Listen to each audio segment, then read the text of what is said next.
Hi everyone, welcome to the show, Coffee with Captain. And today we have Captain Sangeet. Welcome to the show, brother. Thank you so much. All right, so let me firstly introduce about him. He is basically Deputy CFI with a flying organization. So we are just going to talk that aviation stuff with him. So basically, a lot of aviation aspirant they have a perspective that after CPL, Hmm. like they have a mindset ki I will be going to do my type rating training, Hmm. and there again that a financial burden is there, like Hmm. 12 lakh to 20 lakh in between, Hmm. right? So they have a alternative option Hmm. from where they can look into it and become a AFI, assistant flying instructor FI, and followed by deputy CFI, Hmm. CFI. Yes. So how do you highlight this point? Well, you've done your CPL. You can be a AFI. You can be a, what do you call that? Junior first officer in the airline. But it's up to you what you want to do. So, what are the basically benefits and perks of being a flight instructor? As you have been into the Look, industry, very few people want to be a flight instructor because it's like flight instructor. Okay. Being in an airline obviously has its perks that you want to be associated with an airline. Okay. right? Other than that, uh, there's nothing else that I see of. Maybe I'm wrong. I'm not. Don't quote me on this. But being a flight instructor, it's a pretty awesome job because me being that myself, I love to fly. You want to handle the plane by yourself, all yours. You want to teach people, there you go. Nothing better than that, trust me. Right, In my opinion, right, a person who wants to be a airline pilot will have a different opinion of the same.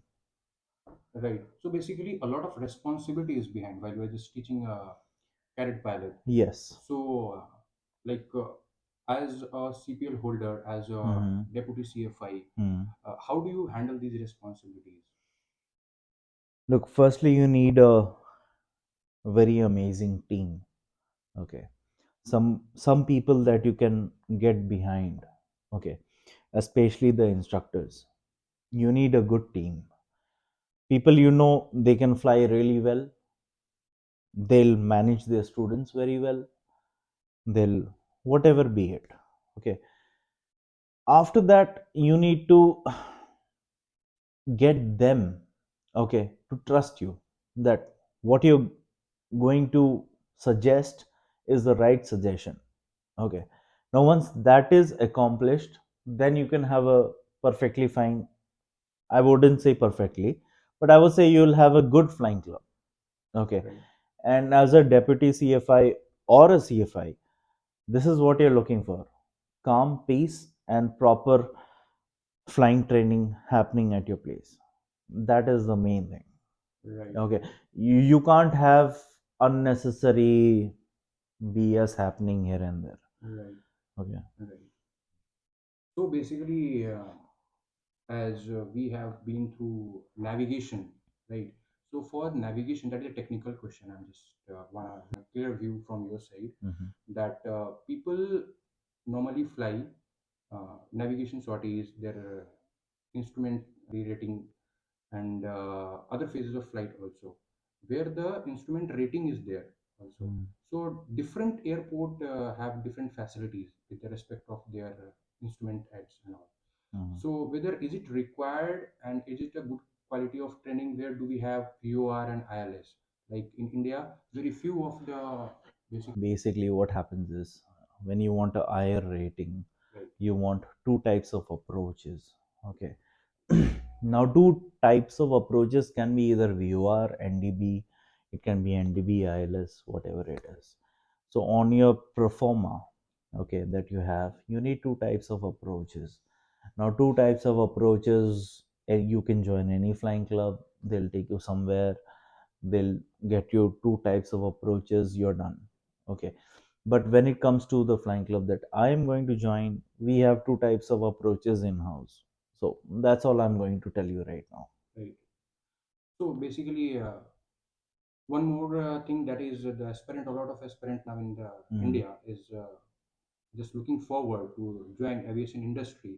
So what all parameter they have to make sure in terms of their discipline, their academic, their basically in terms of their education, quality education and all. Mhm. So what all thing they have to make sure before entering into the aviation I get also, you. right? Okay. Basically, they need to be 12th pass with PCM. That is Simple very as important. that. Right, Okay. right, On top of that, you join a flying club. Anyone can join a flying club who's 12th pass and a PCM.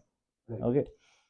You join a flying club if you have that energy, or I think I'm using the wrong word, but the right word would be something like if you have the dedication right, to do something like to be a pilot. All you need is to be dedicated to the work that you have at hand. You start flying, what do you do next day? I need to study this, I study this, I go for flying again. So, this is what puts us apart basically. When I joined flying, I had a CFI who told me on my first day that I'm not capable of flying. That obviously hurt your feelings. You just joined first day, right. I do obviously, understand. and he's from Air Force, Right, ex Air right, Force. They have really high standards. They really do. So yeah, so getting in touch with all that stuff, and then them telling you you can't be a pilot, it's not your cup of tea. That gives you a shock. You're like, where the hell are you? What are you doing? So yeah, so what I'm trying to say is it doesn't make sense, but yeah, what I'm saying is no matter where you join, whichever flying club you join, okay, be disciplined on your own, because this is not a production line. You're not, a flying club is not selling soaps. right, जैसे भी हो बेच दिया नहीं है. You're developing pilots and not selling CPL. right. If you see a flying club is selling CPL, don't join that place, because you will not learn anything. If you see a place that is making pilots, join that place. Let it take 14 to 16 months, doesn't matter. But at least you know your checks and procedures by heart. That's all. So basically, irrespective of time, quality matters. Quality of training matters. That you have to one day you have to go to the bigger aircraft and you have to fly that aircraft. So you should be well trained on the smaller aircraft. Exactly. Right. You might be able to fly the smaller aircrafts really well, Right. but how about the checks and procedures that you follow on the smaller aircrafts is going to help you when you transit onto the larger planes. Right. So coming to the very challenging and Hmm. very fun facts that while flying to the smaller aircraft, you Hmm. must be having the fun flights as well because fly by wire, manually you will be flying the aircraft, right? Mhm. So, what are the fun phases of flight have you experienced throughout your that much of experience? Look, every time you fly the plane, it's fun. Right, Okay, especially when you're flying a small Cessna 172, 152, whatever be it a multi engine also. It's always fun. There's no doubt about it. But when you like, I might have told you that I'm also type rated. right, Okay, right, right. and I think we did it from the same place. Same place, Yeah. right? Yes, So now the thing is, you and I both know what's the difference in flying. right, Okay, 320 is a fun plane to fly when it comes to the landing phase. That's it. Other than that, you're not flying it at all. Okay. A 737, you can take controls anytime you want or whatever it is. I'm not type rated on it, so I can't speak much about it. But I know what a Cessna is. right, It's too fun to fly. right, And if you compare my experience from Cessna to a 320, I would always choose a Cessna.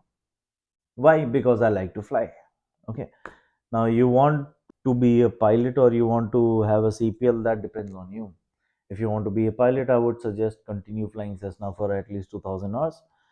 If you want to just have a CPL, stop your flying at 200, get a CPL, go do your type rating, get a job in the airline. Right. It's that simple. Depends on person to person. Person to person. What's your Personal passion? right. Basically. Personal perspective. Yeah. Right. So, as being an instructor, like you have instructed so many students, so what basically you expect from a cadet who is just gonna join flying club? What are the expectations Mm. as being an instructor? There are too many parameters that we as instructors need to monitor at first. Okay. Starting with obviously how the student is in the ground. Do they know their, we'll give them classes basically. After the classes, how are they? Are they interested? Are they not? Okay. They're interested, most of them, obviously. That's why they are here. Then after that, how do they feel about flying? Eventually, we'll get them into the cockpit, introduce them to what the cockpit looks like, and then finally take off. After we take off, do they like it?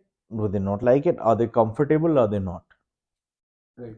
So basically, for that we have a very first sortie that is called AirX also, AirX. right? In Yeah. which we experience like how they're Just feeling in being in the air, right, how do you feel?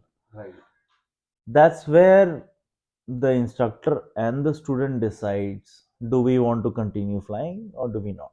exactly, Yeah. right. Now when you want to continue, then well, Go ahead with it's a hard task. yeah, definitely. Okay. Even You don't want to continue, okay, cool. yeah, No issues. even we have been through these Yeah, procedure of training, so I think we can even understand it. And exactly. so this is basically gonna be very much helpful for those aspirants, those who are looking forward to have, join aviation. And thank you so much, Captain, for Beautiful joining. coffee, by the way. Thank you so Thank you much. so much. Thank you.